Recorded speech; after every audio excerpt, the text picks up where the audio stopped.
Bienvenue sur le podcast de Bonnet et Doyen Conseil. Nous sommes Guillaume Bonnet et Jérémy Doyen, anciens banquiers privés, et nous sommes les fondateurs de notre cabinet de conseil en gestion de patrimoine. Nous souhaitons par le biais de ce podcast vous donner les clés pour gérer votre patrimoine financier et immobilier, obtenir des revenus complémentaires, maîtriser votre fiscalité et anticiper votre transmission. Si ces sujets vous intéressent, alors abonnez-vous. Nous vous souhaitons une très bonne écoute. Et aujourd'hui, dans ce nouvel épisode du podcast de Bonnet et Doyen Conseil, on veut échanger avec Jérémy sur la possibilité qu'on soit devant une des plus graves crises financières de l'histoire. Et on va donc échanger pour savoir si vraiment c'est un risque qu'on a devant nous ou si alors il y a des chances que les marchés continuent de progresser, que la hausse des taux qu'on est en train de vivre actuellement continue sans faire trop de dégâts dans l'économie réelle et qu'on n'entre pas dans des récessions. En tout cas, c'est le but de cet échange aujourd'hui avec Jérémy. Et je tiens à rappeler à nos auditeurs que nous ne sommes pas devins. Alors tout ce qu'on dira ici ne va pas forcément se passer. Nous, on va essayer d'analyser un petit peu les facteurs macroéconomiques et puis la partie micro aussi des entreprises. Le but de ce podcast, c'est de savoir si on va vers la plus grande crise financière qu'on n'aura jamais vécue encore. C'est ça, c'est exactement ça. Et le but, c'est vraiment de donner des éléments pour ou contre. C'est d'amener un peu notre pierre à l'édifice pour que chacun puisse se poser la question. Si vous êtes investisseur chez vous, ça vous apportera matière à réflexion pour vous dire que peut-être il y a des arbitrages à faire dans vos allocations d'actifs. Et c'est également sur ça que nous, on souhaite échanger aujourd'hui. Et on va tout au long de ce podcast aborder 3 sujets principalement. Donc on va parler des obligations, des taux concrètement. On va également parler ensuite des résultats d'entreprise et puis de la macroéconomie d'un point de vue général. Et on va commencer par parler des taux, et ça va être lié avec les obligations, mais rappeler un peu le contexte. On est dans une période où on a des taux qui sont extrêmement élevés. On enregistre actuellement à la fin juillet, on a eu les nouvelles annonces de hausse des taux des banques centrales, que ce soit la Fed aux États-Unis ou la BCE en Europe, qui ont annoncé une nouvelle hausse de taux de 0,25%. Cette hausse de taux, c'est peut-être la dernière avant une stagnation, avant une pause dans les hausses. Il n'y a pas pour l'instant de discours des différents banquiers centraux qui pourraient faire penser qu'ils souhaitent baisser les taux prochainement, en tout cas pas avant la fin de l'année 2023. C'est sur ces questions-là qu'on s'interroge justement aujourd'hui, c'est qu'est-ce qui va arriver dans les prochains mois. Et oui Guillaume, après avoir regardé plusieurs graphiques, on se rend compte en effet que toute hausse de taux qui était drastique pendant ces 20 dernières années a amené à une crise financière. Mais on rappelle aussi que toute cette hausse de taux avait lieu dans un contexte totalement différent par rapport à aujourd'hui. Il n'y avait pas eu ce fameux quantitative easing et cette injection de liquidité par les banques centrales. Par contre, si on prend un récap, effectivement, après une hausse des taux et pendant la période de stagnation des taux et avant la baisse des taux, c'est là où les marchés financiers commençaient à baisser. Et ensuite, pendant la baisse des taux, c'est là où les marchés financiers ont drastiquement baissé. Oui, c'est vrai, Jérémy, c'est presque d'une précision mathématique. C'est vrai qu'on regardait ça juste avant d'enregistrer le podcast et vous pourrez faire l'expérience chez vous. Si vous allez voir les historiques des courbes des taux des banques centrales, que ce soit la Fed aux États-Unis ou la BCE en Europe, vous verrez qu'à chaque fois qu'il y a eu un resserrement monétaire qui a été plutôt rapide et vers la hausse, au moment où on arrive sur la stagnation et où les banques centrales arrêtent d'augmenter leurs taux, c'est quasiment au mois près, disons, le plus haut sur les marchés financiers. On parle ici de la crise du dot-com en 2000, on parle de la crise des subprimes en 2007, et dernièrement, on a la courbe qui est encore en train de monter, comme on l'a dit au début du podcast. Donc, qu'est-ce qui va se passer? Est-ce qu'on est toujours dans les mêmes causes et les mêmes conséquences, ou alors est-ce que ce quantitative easing a totalement chamboulé les choses et on ne peut pas du coup prédire puisque c'est quelque chose qui n'est jamais arrivé par le passé? Et tout à fait Guillaume. Et puis si on réfléchit d'un point de vue investisseur, c'est vrai qu'avec nos clients aujourd'hui, on propose aussi d'aller sur la classe obligataire, c'est-à-dire de profiter de cette hausse des taux. Et on pourrait réfléchir que quand les taux vont être au plus haut, effectivement, beaucoup d'investisseurs devraient se tourner au même moment vers ces obligations qui rapporteront beaucoup. Car si on anticipe une baisse des taux, la partie obligataire rapportera encore plus que ce qu'elle prévoit aujourd'hui. Et oui, et ça pour ceux qui nous écoutent, on le rappelle parce qu'une obligation, elle va être inversement corrélée à l'évolution des taux. Pour faire simple, si les obligations aujourd'hui valent 100 et que les taux commencent à baisser, leur valeur va devenir de plus en plus importante, tandis que si les taux continuaient pour X raisons à monter, la valeur des obligations d'aujourd'hui émises baisserait puisque les taux seraient plus élevés. Donc il est clair qu'aujourd'hui, ne pas avoir la partie obligation, que ce soit par du fonds en euros ou par des fonds obligataires dans un portefeuille d'assurance vie, dans un portefeuille titre ou dans un autre portefeuille, est une erreur.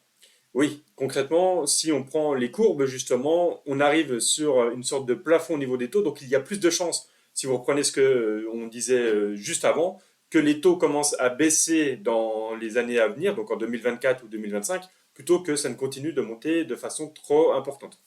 Donc c'est sûr que là-dessus, on peut affirmer quelque chose, il est important de diversifier ses portefeuilles et d'ajouter cette partie obligataire à vos portefeuilles. Nous ne savons pas s'il y aura une crise financière suite à la stagnation des taux puis à la baisse des taux. Et pourquoi nous ne savons pas? Tout simplement car nous ne sommes pas devins avec Guillaume et je le rappelle, c'est important de savoir qu'en plus de ça, il y a d'autres facteurs qui arrivent et qui sont totalement contraires à ce qui a pu se passer lors des deux dernières crises financières et boursières. La crise de 2000, on le rappelle, était une crise liée à une bulle qui était la fameuse bulle Internet. Et la crise de 2008 venait du fait que les banques n'étaient pas régulées pour prêter aux emprunteurs. Et en Amérique, elles ont fait concrètement n'importe quoi. Et c'était un petit peu la folie à l'emprunt et une erreur d'investissement immobilier réel et concret dans l'économie réelle derrière. Donc ces deux crises qui étaient quand même aussi différentes et qui ont été amenées par d'autres facteurs extérieurs. C'est vrai qu'aujourd'hui, on est dans une autre situation où on va venir au deuxième sujet. Où en sont les entreprises? Est-ce qu'on a des bons résultats d'entreprise actuellement? Eh bien, actuellement, ce qu'il faut savoir, c'est que pour les grandes entreprises, les grandes capitalisations, on a encore des résultats qui sont très intéressants. C'est-à-dire que chaque année, on voit les grosses sociétés. Si on prend le CAC 40, on a du LVMH qui va nous annoncer des bénéfices records. L'année dernière, c'était Total qui a annoncé des bénéfices records. La plupart des sociétés du CAC 40 finalement se portent très bien et on a une bonne santé au niveau des sociétés aujourd'hui. Le problème, c'est qu'il est difficile de prévoir le retournement justement au niveau de la santé de l'économie. Les sociétés se portent bien, le taux de chômage n'a jamais été aussi bas que ce soit en France ou aux États-Unis, ce qui est pour le coup à l'inverse de ce qu'on pourrait penser si on imagine qu'une récession va arriver. Et du coup, Guillaume, tous ces résultats d'entreprise qui sont plutôt bons, ces trimestres qui s'enchaînent et qui sont excellents, ces prévisions qui sont encore plus hautes que ce qu'on pensait, est-ce qu'on pense que les prévisions vont être atteintes ou plutôt on va être déçu? Parce que c'est un peu ça qu'il faut rechercher, c'est savoir si on va être déçu suite aux prévisions. Depuis déjà 3 trimestres, on attendait des déceptions suite aux prévisions et c'est tout le contraire ce qui se passe. Oui, exactement. Pour l'instant, c'est totalement le contraire. C'est même à chaque fois, on est au-delà des attentes au niveau de ce qu'attendaient les analystes financiers. Les entreprises battent record sur record puisqu'il y a une demande qui est forte. Faut pas oublier également qu'on sort d'une période où on a été enfermé pendant un an et demi où l'économie elle a un peu moins marché parce qu'il y avait ce fameux Covid qui nous a empêché de consommer comme on le souhaitait en France, en Europe et même partout dans le monde. Donc là, il y a cette envie de consommer des ménages et il y a ces entreprises qui ont du coup des chiffres qui fonctionne très bien dans la plupart des secteurs. Et ce qui est encore plus improbable, c'est qu'on a des entreprises qui fonctionnent très bien. La plupart des entreprises du CAC 40 sont mondiales, hein, c'est-à-dire qu'elles travaillent avec le monde et notamment avec la Chine. Et aujourd'hui, la Chine est dans une économie qui est très compliquée et pourtant, les résultats des entreprises françaises sont records, ce qui est quand même incroyable. Ça veut dire que si la Chine redémarre, les résultats des entreprises françaises pourraient encore plus redémarrer. Oui, là on pense surtout aux entreprises de luxe qui ont un marché gigantesque au niveau de la Chine pour vendre et pour écouler leurs produits. Et c'est vrai que la Chine est pour le coup beaucoup plus en difficulté de ce point de vue-là que l'Europe ou que les États-Unis qui eux, si on le voit, hein, en 2023 les marchés financiers ont des hausses très importantes, que ce soit aux États-Unis où c'est vraiment énorme pour le coup parce qu'on est des sociétés technologiques, ou en Europe où les sociétés justement battent les résultats et à chaque annonce trimestrielle des résultats, on a des booms au niveau des valorisations boursières. Par contre, oui, en Chine, c'est vrai qu'on n'a pas encore eu cet effet-là. Donc, si cet effet arrivait, ça pourrait être un vrai relais de croissance et un vrai relais d'activité sur les marchés financiers pour pousser encore les gens à investir sur certaines sociétés qui profitent de ce marché chinois. On est en phase et on rappelle du coup de notre côté que les entreprises ont d'excellents résultats actuellement, sauf certaines. Hein. Comme dans une économie normale, hein, certaines sociétés ont plus de difficultés que d'autres, mais en moyenne, les résultats des entreprises françaises, américaines et mondiales ont de très très bons résultats, sont très bons, tout simplement. Et aujourd'hui, d'un point de vue, si on prend un peu de recul, parce que là on a fait la macroéconomie, on a fait les obligations, on a parlé des résultats d'entreprise, aujourd'hui si on prend un peu de recul, est-ce qu'on voit des graphiques qui peuvent faire peur avec des économies de bulles? Est-ce qu'on est sur des nouveaux records sur tous les indices? Ben finalement, ici, si on regarde les PER, les Price Earning Ratio, si on regarde également l'historique des cours sur les marchés financiers, on n'est pas encore, d'après moi, dans une économie de bulle, pardon. Par contre, c'est vrai qu'il faut être attentif sur les marchés financiers. Ce n'est jamais tout blanc ou tout noir. Ce qui peut être intéressant, c'est déjà de valoriser les plus-values que vous avez. C'est-à-dire que si vous avez des lignes qui ont des plus-values importantes, pourquoi pas arbitrer ces plus-values et les sécuriser sur des choses, comme on l'a dit, qui peuvent être un peu plus intéressantes actuellement, soit totalement sécurisées et être en espèces pour pouvoir réinvestir s'il y a des petites baisses ou des baisses plus importantes, soit aller sur d'autres actifs, comme on l'a dit, dans une optique de diversification, aller sur des obligations, aller sur de l'immobilier également, sur de l'immobilier bien sélectionné, parce que le marché n'est pas forcément toujours favorable actuellement sur l'immobilier, mais on peut diversifier aussi. Donc c'est plutôt ça qu'il faudrait dire, c'est qu'on n'est pas encore en bulle, ça peut arriver, hein. Peut-être que d'ici 2-3 ans, justement, la bulle, on parle beaucoup d'intelligence artificielle, ça peut aussi exploser et devenir totalement irrationnel.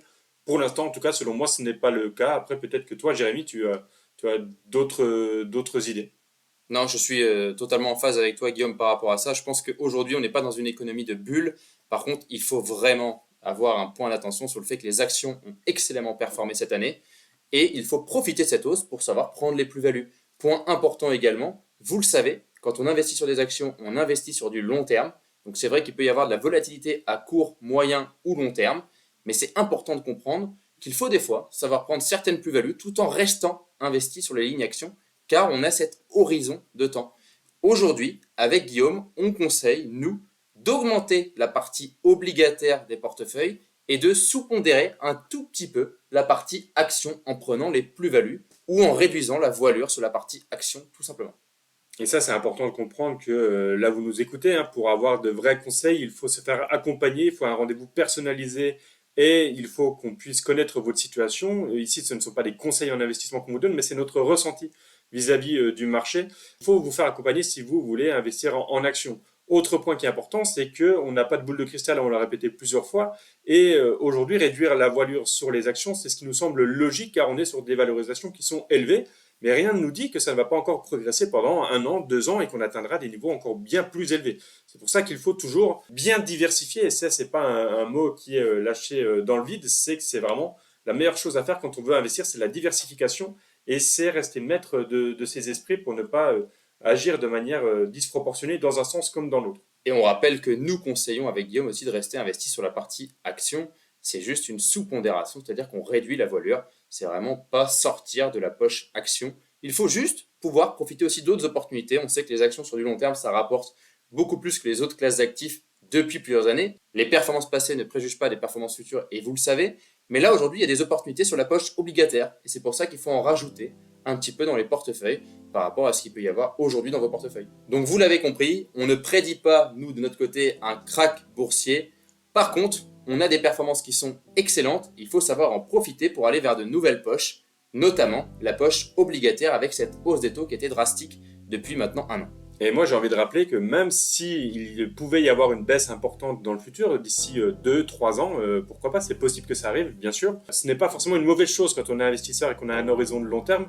Ça pourra justement permettre d'augmenter sa poche action une fois qu'on retrouvera des prix un peu plus accessibles sur des titres spécifiques ou au sens large, une fois qu'on aura eu une sorte de respiration, ce qui est, même j'ai envie de dire, sain dans les marchés financiers, qu'il y ait ces respirations-là, pour pouvoir rentrer à nouveau sur des très bonnes valorisations en espérant faire un bénéfice plus tard. Et pour aller plus loin, vous pouvez aller écouter l'épisode 28, Pourquoi avez-vous peur d'investir sur les actions ? Et comme d'habitude, n'hésitez pas à laisser un commentaire pour nous dire ce que vous pensez qu'il va se passer dans les prochains mois ou les prochaines années, ça nous intéresse réellement.